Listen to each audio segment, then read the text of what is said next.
नमस्कार मित्रांनो, गेल्या 1 महिन्यापासून आपण ज्या ईमेलची वाट पाहत आहेत ते ईमेल आलेले आहेत. जर्मनीमध्ये नोकरी करता, जर्मन भाषा शिकण्याकरता नोंदणी केलेल्या उमेदवारांची कागदपत्रे पडताळणी करता फेज 2चे ईमेल आलेले आहेत.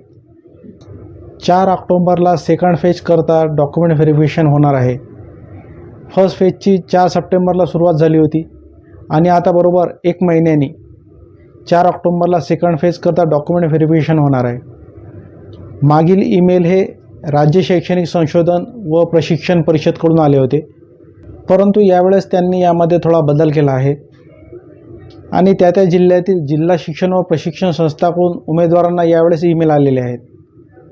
आपल्याला तेथे 10 वाजता बोलवलं आहे, तरी आपण वेळेच्या आधी पोहोचायचं आहे.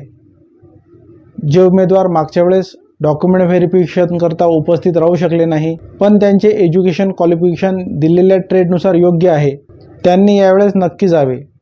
जरी त्यांना सांगितले होते की तुम्ही हजर राहिले नाही तर अपात्र ठरू, तरी तुम्ही जायचं आहे.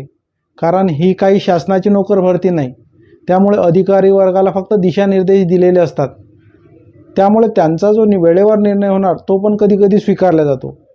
त्यामुळे माझ्या विवरणी तर नक्कीच जावं. तिथे जाऊन त्यांना थोडं कन्व्हिन्स करा, वर्स्टमधली वर्स्ट कारण सांगून पहा. जर झाले सक्सेस तुम्हाला तर एक संधी मिळू शकते. आणि ज्यांना असं वाटतं की आपल्याला ईमेल आलेला नाही, त्यांनी एक वेळ जंक बॉक्स किंवा स्पॅममध्ये ईमेल आलेला आहे का ते एक वेळ चेक करा. कारण खूप मेल हे जंक बॉक्स किंवा स्पॅममध्ये पण जातात. ज्यांना माहीत नाही त्यांना माहिती करता सांगतो की जंक बॉक्स किंवा स्पॅम ही ईमेलमध्ये असलेली एक सुविधा आहे. ज्यात एखादा ईमेल हा संशयास्पद वाटला तर असे ईमेल जंक बॉक्स किंवा स्पॅममध्ये जातात.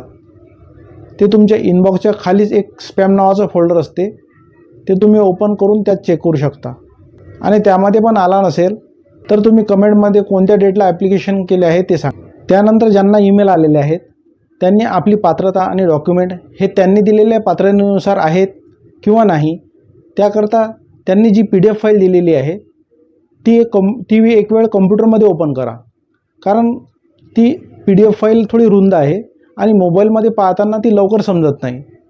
आणि काही शंका असेल तर थोडा वेळ जास्त देऊन आरामात समजून घ्या. ज्या चुका फर्स्ट फेजमधील उमेदवारांनी केल्या त्या तुमच्याकडून होऊ देऊ नका. एज्युकेशनल क्वालिफिकेशन तुमच्याकडे योग्य असेल तर तुमचं सिलेक्शन होणारच. आपल्या सबस्क्रायबरकरता काही इम्पॉर्टंट टिप्स यानंतरच्या व्हिडिओमध्ये तुम्हाला घेऊन येत आहे. गेल्या वेळी चॅनलवर आले असाल तर सबस्क्राईब करून ठेवा. धन्यवाद.